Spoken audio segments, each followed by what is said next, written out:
Before the pandemic, we, as DevRel practitioners, focused most of our speaking efforts on in-person events. Now we have the option of speaking in person, virtual, and hybrid. Conferences are all mixed up, and so are we. With this experience now in our rear view somewhat, let's look ahead to rediscovering what the advantages are and what we get out of in person events, knowing what the other side looks like. You're listening to the Community Pulse podcast. Welcome your host, Mary Thangvall, Jason Hand, PJ Haggerty, and Wesley Faulkner. Hey, Wesley. Hi, it's really great to be back with another episode. We have two great guests that is going to help us with this topic of in-person events. We have Carrie and Jeff, and I'm going to have them introduce themselves. Let's start with you, Carrie. Hi, I'm Carrie Miller. I'm an engineer at GitLab, and I live in the Pacific Northwest when I'm not out roaming around North America on my motorcycle. Oh, her intro is so cool. I'm going to have to try and do something like that. I'm Jeff Blankenberg. I'm the Chief Technical Evangelist at Amazon for Alexa. And when I'm not writing software and trying to talk to computers, I find myself trying to understand the new technology in the world, right? Let's play with things like AR and VR and stuff like that. So that's been my jam lately. Very cool. Very cool. So as we kind of mentioned in the topper, we went through a couple of years there where everything was virtual. Then last year, I think we started with kind of the hybrid situation where, I think that, it was like some people were virtual, some people were actually speaking live. Some people were there in the room with you. Sometimes they weren't. I know that at one point, Mary at Camunda had a whole conference where all the speakers were in one place, but the crowd was all at home. That being said, that's kind of like where we are now with in-person events. What do we think is going to happen? We're going to start right at the top with what are kind of your predictions with how things are going to go with in-person events moving forward? And are we going to see like a continuation of the virtual hybrid model? That is a stumper of a question because I've been trying to figure that out for last year. I think that we will continue to see in-person conferences, but I think we'll also see a period of experimentation with different models. Specifically, I mean, on the surface to deal with pandemics or health crises that we find ourselves in these days, but also seeing the benefits towards inclusion and accessibility for many different groups of people. Yeah, right. And I think. Go ahead, Jeff. Oh, I was just going to say, I think I'm in a similar boat where, as an organizer of an event, as well as someone that speaks at dozens of events, I see that experimentation phase beginning. This past year, with the event that I run, we went with a hybrid model. We were broadcasting sessions out of a physical space. People were in that physical space, but we recognized that like not everybody's going to come. Whether it's health reasons, work reasons, whatever, we're now giving people no excuse to not participate because you can do it from wherever. And if you can be there in person, great. But I think we're going to see more of that. Conference attendance is down overall from what I can tell. And so this is a way, one, for a lot of these events to stay afloat because they can sell tickets to people that wouldn't otherwise attend. But it also gives them an opportunity to reach a more broad audience where a lot of these in-person events are, they're geographically locked. You're not going to get a ton of people from Seattle to attend an event in Michigan, for example. I agree. I love the experimentation part. I think Austin Parker, I don't know if you saw that thing that he wrote about basically having the event where the speakers go to a nice resort and then the audience is all virtual. That seems like a really good, like a thing that's a very interesting concept to see if that plays out. But going to conferences is, as speakers is something you now have the option to do virtually or in person. What kind of calculus do you use to determine whether something is worth your time to go to physically or whether or not something's worth your time to either record or to do live a virtual event? Jeff, what's your answer? Boy, that's a tricky math equation. For me, the first question is, do I even have the time? Many times, I was talking with PJ before we started broadcasting here. I've been on the road for the last 17 days or so. I'm home this week. Next week, I'm at an event. The week after that, I'm at an event. And so he was asking me about Beer City Code. And I was like, I didn't even apply to that because as I looked at how the calendar laid out, like I needed a gap in the middle. But that has really nothing to do with that event. I just knew that I'd go crazy if I was at the conference every week for like 6 or 7 weeks in a row. Yeah, I saw you at one of these events last week. Yeah, you did. Yeah, last week. So I think that's a big part of it, but also there's a big difference between an event that I want to go to, whether it's for my own personal interests or something that I think benefits my mission at work, or if it's something that I've been invited to and it feels more like I'm doing. I hate to say like doing the event a favor, but they're like, hey, we'd really like to have somebody from Alexa talk. Okay, I'll come talk, but is it okay if I do it virtually? Because committing several days to get to wherever the place is. I'll give you an example. I was just asked to speak at an event in Saudi Arabia, which one, would love to go. Two, it seems like it's a cool opportunity, but it's at a really weird time of the year where I've got some offsites and some other things. So yes, I'll speak, but I can only go virtually, even though it would be super cool to head over there. And what kind of response do you get where they say, of course, we'll take you anyway we can get you? Yeah. When they're pursuing you, that's the good fortune you have is like, well, I'm going to do it on my terms. But with a lot of the events I speak at, right, I'm competing with everyone else to just try to get a talk and because I want to be a part of that event and part of what's happening there. And so those are the trickier ones. You can't throw any weight around in those situations. You're fighting with everyone else for those 100 spots that they have or so. So you're limited by your calendar, basically, is the biggest overall thing. What about you, Carrie? I mean, I guess I would echo that, although I'm not doing as much in-person speaking the last couple of years, mostly because I'm in more of a pure engineering role. Not doing developer relations or marketing. There's less pressure on me to constantly be doing talks, and so I tend to only pitch talks when there's something of passion that I want to talk about, or there's something that I feel that I need to say. But that said, I mean, I certainly been applying and trying to evaluate the talks based on the value that I think I can bring as a speaker or as an attendee. What am I going to get out of that? Yeah, and I think the interesting, like, 'cause I think you both meant. I also think the competition on CFPs, like applying to speak places right now, is fierce because I think a lot of people, like they've talked about not necessarily in our industry or even in tech in general, but like in the world globally, people want to travel, they want to get out, they want to go do something. And I think in our little bubble in tech, people are like, a good way to do that is to go to an event. Oh, well, I have like a clever idea or something. So I feel like there's twice as many people applying to speak at these events than there was prior to the pandemic. Like people that I think would probably never think about speaking at a conference are now like, I'll do it if it gets me out of my home or out of my office for a few days. Granted, none of them are running on Jeff's schedule. No, and honestly, mine is a lot by choice, right? I don't have like a leadership set that's like, hey, you need to be in an event every week, or you need to do this stuff. Like literally every conference is because I want to be there, or because I think it's important to be there. And one of the other big angles is I recognize that like I have the resources of Amazon behind me, and I know how important the community is. And without companies sponsoring and participating, some of these events are going to fold up. Right, they're going to close shop because they don't have enough attendance. They're not bringing in enough money to make these things happen. So if I can be a small part of helping these things survive the crazy times that we've been through lately, then great, because I want to see that event happen for another 10 or 15 years. Right, that would be great. Right. And I think that leads us pretty into the net. Like, what are the can't miss events? What are the things that like, and I'll kick it out. Like they're oddly for me, like I speak at events that are, a 15-person meetup all the way to going to Web Summit, which is 70,000 people, and everything in between. But certain events like Little Rock Tech Fest is one of my favorite events every year.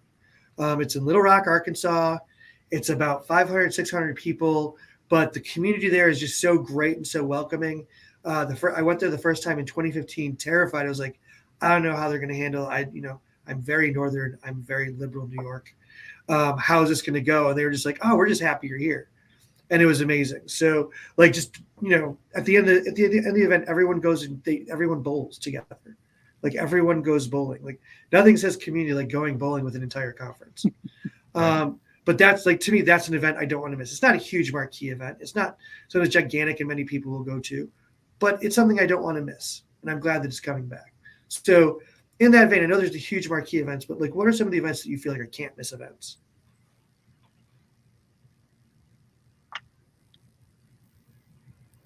I went first last time, so I was going to let Carrie go.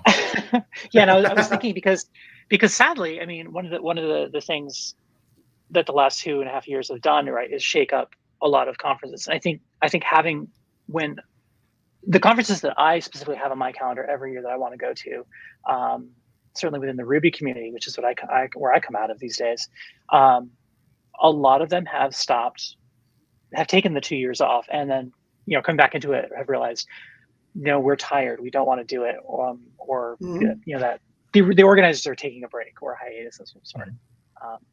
So I'm really only going to marquee events right now. Yeah, I mean that's even, that's a good point, is from an organizer's perspective. Like, how did it feel having that 2 years where you're just like, hey, I don't have to scrabble to find a venue. I haven't spent 2 weeks worrying about catering. I haven't sat around deciding whether I'm going to use Sessionize or pay-per-call. This is pretty great. I have all this extra time, and I'm going to go, buy a 3D printer and build a robot or something. I don't know. Like, it's a lot of time you get back. Yeah. Well, I came back into it. Actually, I was on the organizing committee for RailsConf this past spring in Portland, which was after a 2-year hiatus from organizing. It was like, oh, right, this is a lot of work. And of course, then I immediately decided I was going to throw my own conference again next year. So, of course, yeah, I didn't learn my lesson. No. Well, I don't know if we had a talk there, but that was kind of the point where I was like, code days, let's bring that back again. Yeah, I think that's one of the things that I really struggle with too, is like the event I run, Stir Trek, is, I mean, it's the thing that is in Columbus, right? We don't have a ton of big tech software development conferences here. We have some things that stop by, like NFJS and a couple of other things will roll through town, but this has become kind of the tentpole of conferences here in this town. And one of the driving things for me as an organizer is like, if we just close up shop, will someone else do something? And I just don't get the vibe that they would. I feel like we would just have this absence because it is a huge undertaking, right? To find a venue, and we've jumped between a few.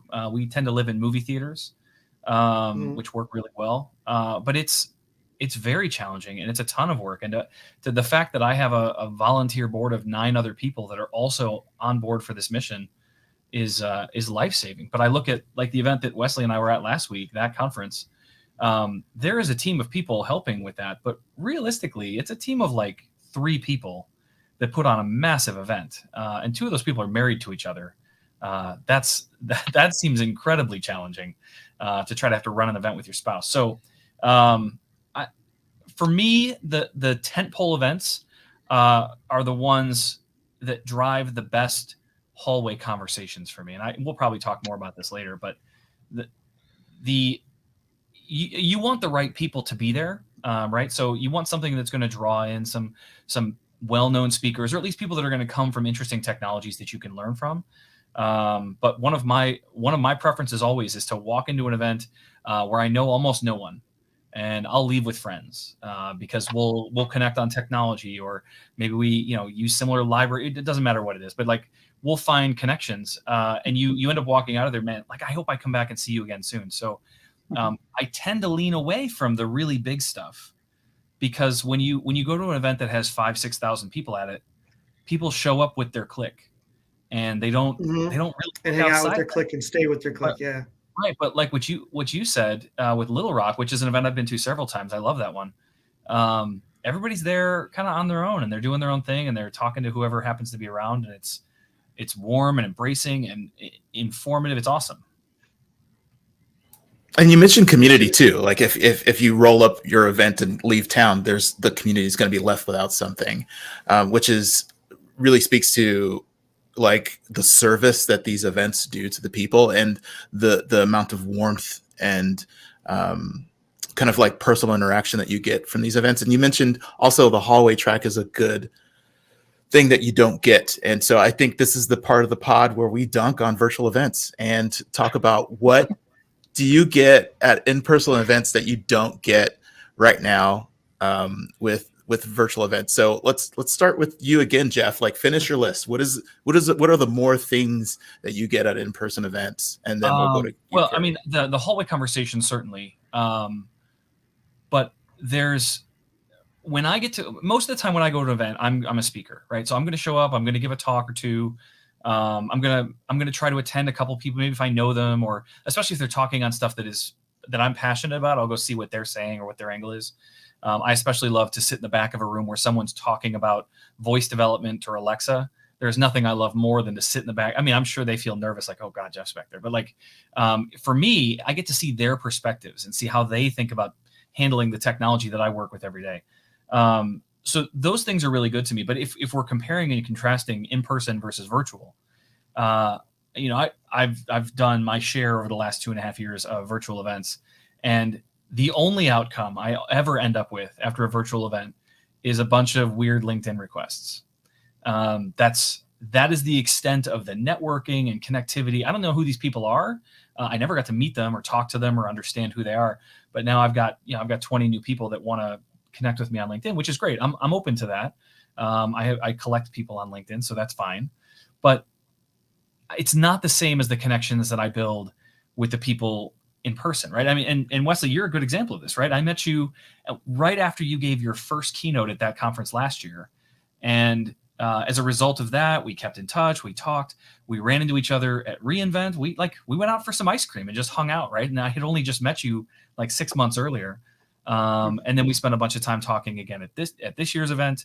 And, as part of our conversations, I hope I had a little influence on how you've now landed at Amazon. So like those kinds of things all come out of. I'll give you 100% credit for that. Sweet.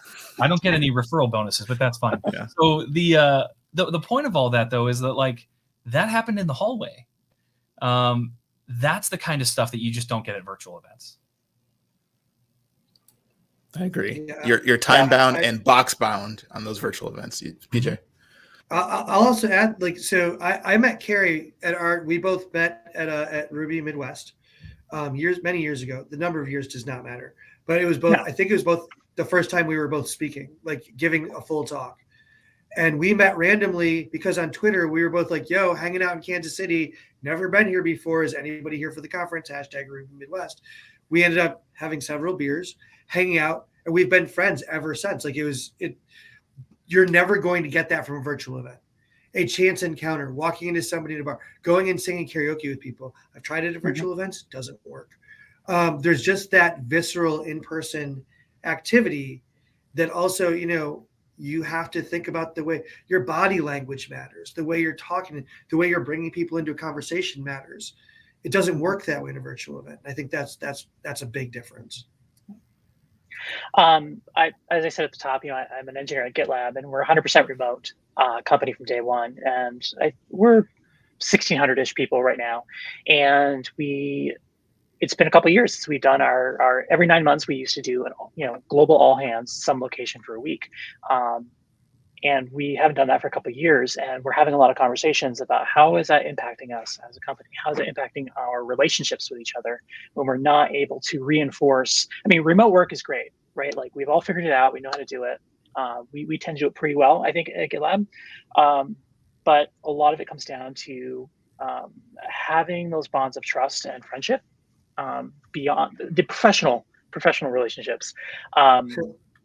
And so how do you recreate those when you're only ever going to be virtual? And so trying to figure out ways to create experiences and opportunities for that community connection, even though it is in a virtual environment, are really critical. Yeah, and I think there are ways to do it, but they're so prohibitively expensive. Like, I'm going to get into the metaverse, y'all. Here we go. When I was at Mattermost, we actually we sent everyone in the company to do like a similar all hands meetup event. Mm-hmm. Everyone got an Oculus Quest 2. It looks so real, Wesley. It's so real. But we were all able to meet in these spaces. We'd had a bunch of activities that were planned, but the massive amount of money that was spent on getting everybody the Oculus Quest. I mean, they're $300 a piece at the time. Sending them, mailing them, shipping them all over the world, guaranteeing, then taking all the time to align activities that people would interact with.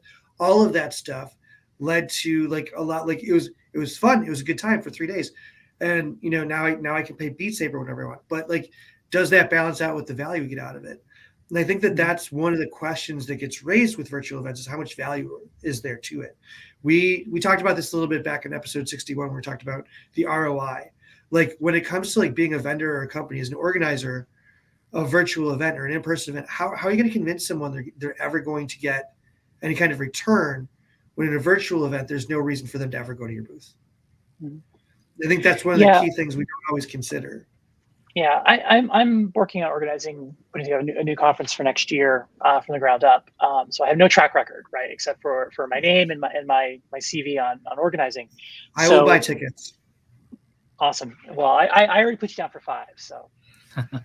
Okay. All right. So like, how do you get sponsors? Because there are expenses, right? And like, even if you have a small regional conference, that you're just throwing in the back of a restaurant, there's still costs, and you want to kind of get that sponsorship, because sponsorship is also a signal, right, of legitimacy and value. Mm-hmm. And another signal of that to attendees is often the ticket cost, right? So if I go to reInvent or one of the huge conferences, right, where it's $800, $900, $1,000, right, there's an anticipation of value that I'm getting back from that versus a $10 meetup, mm-hmm. or a $20 online class or something, and so it's trying to find that balance. So like, okay, if I'm just doing a virtual thing, then I can bring my costs way down and I can charge less, but then what signal am I sending around the value and the commitment that people are going to make to it? It's a tricky balancing act. This conversation brought to you by StreamYard. Oh, sorry. Sorry, go ahead, Jeff. No, I mean, when we think about why companies want to attend these events, I mean, I see this even with Amazon, right? I've had many conversations with my team about we need to have a presence here. It can't just be me on a stage, but like I want a place that people can come interact with us, interact with the devices or whatever it may be. And with that comes sponsorship. And the first question was, okay, Jeff, who's gonna run the booth? And I was like, well, in a perfect world, we'd have a bunch of software developers there that could answer questions about how you write software to do these things. And they said, well, that's good, but like those people have jobs where they're writing code all day. Like they can't just pull away for 3 days to go to an event. They've got timelines and all sorts of things to hit. And I said, well, the biggest draw here is honestly recruiting. I mean, Amazon, like every other company, is desperate to find good people. And as a result of that, I connected with our recruiting teams. And I see this at my event too. And this most of the time you see a booth at an event, it's for recruiting. Very, very rarely do you see someone there trying to sell their services. It's there as a recruiting opportunity. Hey, we want to bring people in. We want you to come here. But some of it is certainly selling. And the recruiting angle has worked really well. Now I have 2 or 3 of our top recruiters coming to these events. They have the time because they're invested in finding great people, and this is a new venue they haven't been to. But on top of that, they are now bringing in an SDE or a solutions architect or something like that. They're bringing them with them as a representative to say, hey, I'm here to talk to you about what the opportunities are, but here's somebody that works here. Let me have you talk to them about what they do day to day. And so now I'm not the one trying to pull like just a random developer once in a while. Recruiting is handling this completely. And now we have this really nice symbiosis where I'm there to talk and to do the things that I'm there to do. And they're there to run the booth. And I don't have to constantly worry about, do we have enough t-shirts in the back and all that kind of stuff. That's handled. So for me, recruitment seems to be the biggest thing, the biggest draw for companies to participate from a sponsorship perspective.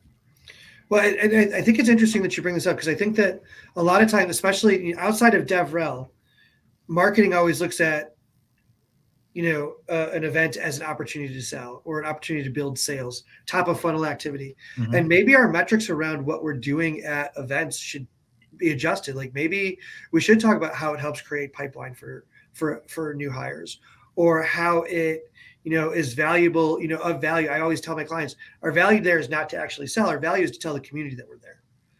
to be there to let them know, like, hey, we're not here to make you buy this right now. But what we are here to do is let you know that we have this product that fits in well with what you're doing and that we care about what you're doing. And we hope at some point in time you care about what we're doing, because that's what being a good community citizen is about. Yeah. Without these conferences, like, you don't continue to, communities will degrade. And I think you saw that kind of throughout the pandemic. Like, the virtual events kind of stuck together, but meetups completely fell apart. Most of them have not come back. A vast majority. And part of it is that burnout where people are like, oh, it was a lot of work to do a meetup every single month. And others are just like, hey, I don't work in that industry anymore, or that part of the tech industry anymore. I don't do Ruby, I do Go now. So why would I run the local Ruby group? Right. Like, things like that add into that. But I think that if our organizations, especially in DevRel, can understand that the value of an event is not to sell your product, in the same way that the value of a blog post is not to sell your product, there are other avenues for selling your product. Support the event, because loyalty to your brand is more important than selling your brand. Right. I use the word mind share quite often. If we're present, if we're visible, we have whatever percentage of mind share we're chasing. But if we're never around and we're never in front of people, we're not showing them the merits and the benefits. Again, not selling, just showing them, like, hey, look at this cool new thing I can do. Hey, I can sell products with voice now. This is awesome. Well, I mean, I've seen, Jeff, how many times in the past year have you been before me speak? Like, it was like at least 2 or 3 times in the past year where you were the guy in the room before I came in. And I've never seen the beginning of your talk, but at the end, I was always like, man, that actually sounds like cool stuff. I should do more Alexa developing when I get home. All based on the fact that, like, that's the whole point of what you do. I often talk, and this moves into DevRel a little more than what we're talking about today, but I've always argued that it's really easy to hate Amazon, but it's pretty hard to hate me. Now, that doesn't mean some people don't, but in general, it's pretty hard to hate me. So when I show up and show you all the cool things that you can do with Amazon, it becomes an easier path for people, even if you're like, oh, Bezos and billionaires and all the money and whatever. Like, yeah, but I'm just this little part of that gigantic engine, and we're actually doing some cool stuff over here. You should check that out. So yeah, it's tricky for sure. Yeah, I always the advice I always gave to new speakers is always, that you can't communicate or educate people in that 20, 30, 40-minute slot that you have, but you can communicate your excitement or interest or get them hooked into the possibilities of the thing. And that's kind of what you're selling at the end of the day when you're on that stage. So I kind of wanted to jump on the real quick on the point that you were making though, PJ and Jeff, about what's the meta reason for why we're there and why we're doing this, because I think that ties into a discussion we're having internally and externally at GitLab as we sort of go out and talk about our idea of managing so everyone can contribute, and looking at the different stages that companies go as they move from an all-in-person office environment to a fully remote, and what that journey looks like. And the first step that we identified is that is a skeuomorphic replication of the office in the remote world. And I think that conferences have been doing that as well, where we're trying to replicate that same thing with like breaks and breakouts and whatnot. And as we move more and more into the future of more remote or virtual conferences or different experimental ways of approaching it, having a platform for the communication and meeting these goals for DevRel, we're going to see us moving away from that old model, but we still need to make sure we know what it is we want to get out of it at the end of the day and what we're there to do. Yep. And I think that, that's definitely an interesting point, especially because I saw so many conferences that literally tried to create the virtual space that looked like, Yahoo GeoCities circa 1992. And it's like, and there'd be like some weird static, like, come visit our booth. Like, it was so bizarre, some of the virtual options that people took. But there, when it comes to real life, there is that one big thing that keeps coming up, and that's so there was this pandemic. There's this thing called COVID. I don't know if y'all heard about this, but like the mask thing, that wasn't just fashion. That was actually because of a pandemic. Although I did try to turn it into fashion, because paragon of fashion that I am. Do you think that conferences that right now are doing a lot to kind of mitigate COVID are seeing better attendance? For example, like, I was at All Things Open last year. We had vaccination checks at the door each day different armbands. Our temperatures were taken every day. Everybody had to wear a mask the entire time. I felt super safe at that conference.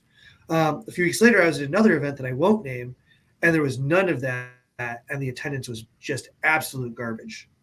Do you think that conferences trying to control or keep their attendees safe leads to better attendance and a better experience, and maybe more conferences should think about that? I think personally, I think it varies, and I think it kind of trends along the news cycles. So COVID hasn't gone away, right? Like sometimes we pretend it has, and I think that this was one of the things that that Star Trek really struggled with, was as January and February of this year progressed, everything started to look like, oh, it's a brand new world, and everybody seems to be coming out of it. And it was like spring, right? We're all peeking out of our houses, and we're like, man, it looks like everything's okay. We're gonna come out. Well, our event was at the beginning of May, and we spent many meetings talking specifically about this subject. Should we make everyone wear masks? Should we have a vaccination card check? Should we do temperature checks? Should we, like, all of this stuff? And what we came down to was we might protect people, but we might, I mean, there's so many different ways. If someone wants to come to the event, again, we hold it at a movie theater, so we can't exclusively limit the people that are in the venue. But what if we put all those checks in place and people still get sick? Because we didn't catch it somehow. I mean, like I was in Hawaii and then I was in Seattle for a video shoot with tons of people, came home, got COVID. I've got all the vaccinations. So it's certainly not preventing me from getting it, but what it did is prevent me from getting it way worse. And so we had an event where we said, we expect everyone to exert as much caution as they expect to, as much as they'd like. No one will be shamed for wearing a mask or any other precautions. But we did not enforce anything at all. And we sold out our event pretty quickly. We had really good attendance. It was like 97% of the people showed up that bought a ticket. So I thought we had a really good turnout, but it still felt like I personally wanted to do more, but the logistics and the challenges and the headache that came with all of that, only to potentially still have people get sick seemed tough. Yeah, my experience on that is I was actually on the COVID safety committee for RailsConf as well, and we had the timing was interesting because we were doing all this planning in January and February and deciding what our policies are going to be and setting the budgets and everything for all expenses as local regulations and public sentiment is changing around what is acceptable precautions. We ended up sticking with what we decided in the midst of Omicron in January, February, to be very aggressive around having vaccination required masks in public spaces. But we also put a lot of effort into like really trying to support folks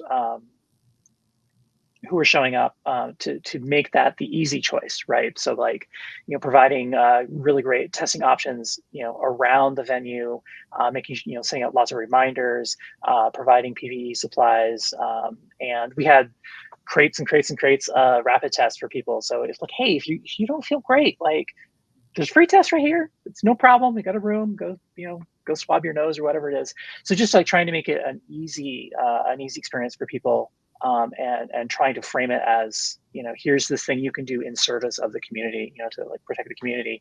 But it was a really interesting time to sort of see where we were and the public diverging. I don't think it hurt attendance. I mean, we were pretty much sold out. And we caught a bunch of people who said, yeah, if I hadn't tested to come to the conference, I never would have known that I had COVID. And so they didn't show up. So I don't know, maybe we did a little tiny bit of good for those folks, I hope. Yeah. the positive outcome of positive tests. I'm a silver lining kind of girl, so. It's interesting. I think most of the backlash or upheaval that I've heard is when a conference says one of those two and then switches to the other one. That's usually where I see a lot of up in arms, depending on what was said initially and the change afterwards. But speaking of being out with COVID, we're going to be out of this podcast with the checkouts. And so the checkouts is That a was part of the show. fantastic, Wesley. Fantastic. That was great. Thank you so much. Thanks for ruining the transition there, PJ. The checkouts are the part of the show where we talk about something that we want to pass on related to developer relations or community or otherwise. Let's quickly go for Jeff, Carrie, and then myself, and then PJ. So Jeff, you go first. What do you have on your checkout? Sure. Well, as if I'm being responsible, I probably should talk a little bit about Alexa. So I have a really cool kind of workshop tutorial that I have for people. So if you haven't built something for Alexa before, it's called Cake Time. You can find it at alexa.design/caketime. And it's just really immersive, walks you through everything you need to know so you can show up with zero knowledge and find your way through it. And then the other thing is a thing I've mentioned a few times, which is Star Trek. Our event is the first weekend in May. You see it in a movie theater. You get it to see it. You go to it on the day that a big movie opens. And so this coming May 2023 will be Guardians of the Galaxy 3. So you'll get to see that as a part of attending the conference. And if you're keeping an eye on 2024, it'll be the new Captain America movie. So we are very beholden to the Marvel release schedule.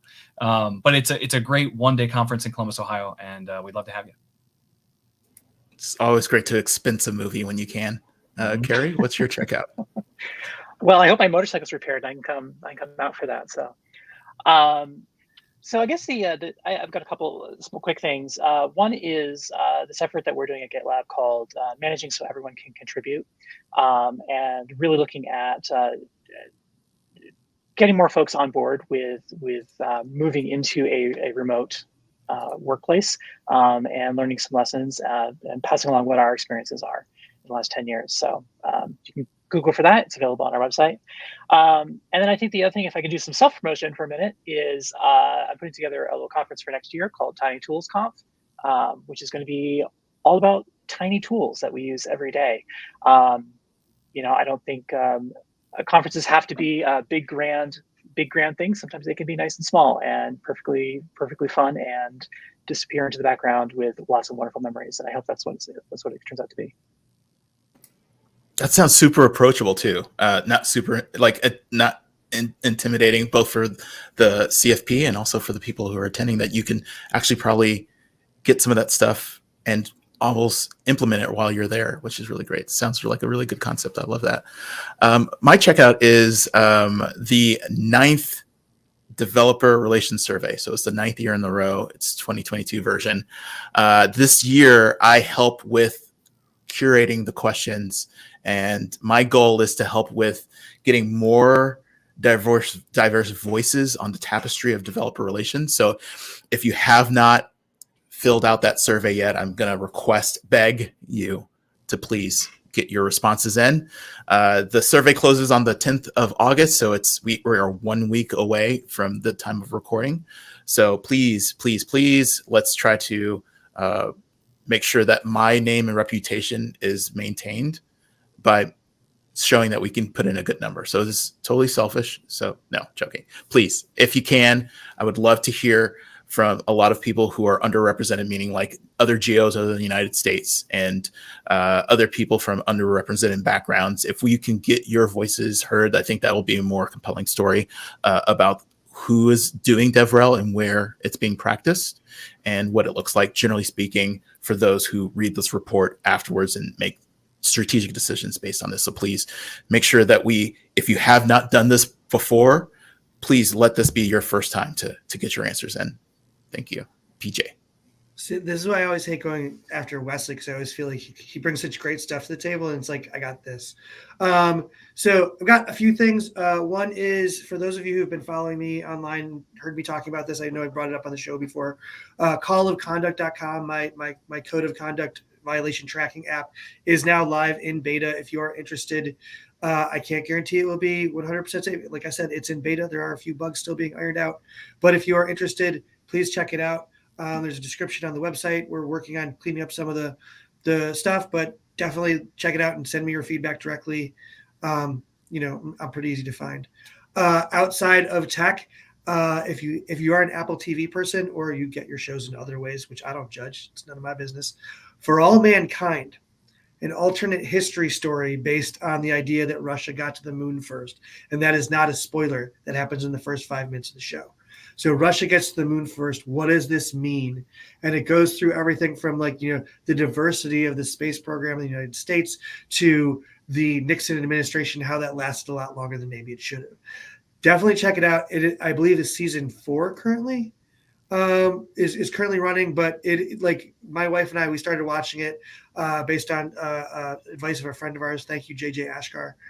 But we started watching it and we binged the hell out of the first 2 seasons, and then almost wept when we had to wait for the others. But at any rate, For All Mankind, very cool. Before we completely take off, as always, thank you to my co-host Wesley for being here, helping out. Carrie and Jeff, thank you so much for being on the show. We really appreciate your insights and helping us make this a real thing. As everyone knows, I like to kind of finish with I think we're on punk rock quotes for 2022. I did. If you need to check it out, I just read an article about how Devrel is like punk rock. I'll put it in the show notes. But the quote I kind of had for today, while we're looking at conferences and what they were like before and what they're going to be like in the future, it's kind of based on my recent trip to a concert to see a small band from the West Coast called Rage Against the Machine. So the quote is, who controls the present, who controls the past now controls the future, and who controls the present now controls the past. So with that thought, we will see you next time, and thank you so much for listening to the Community Pulse.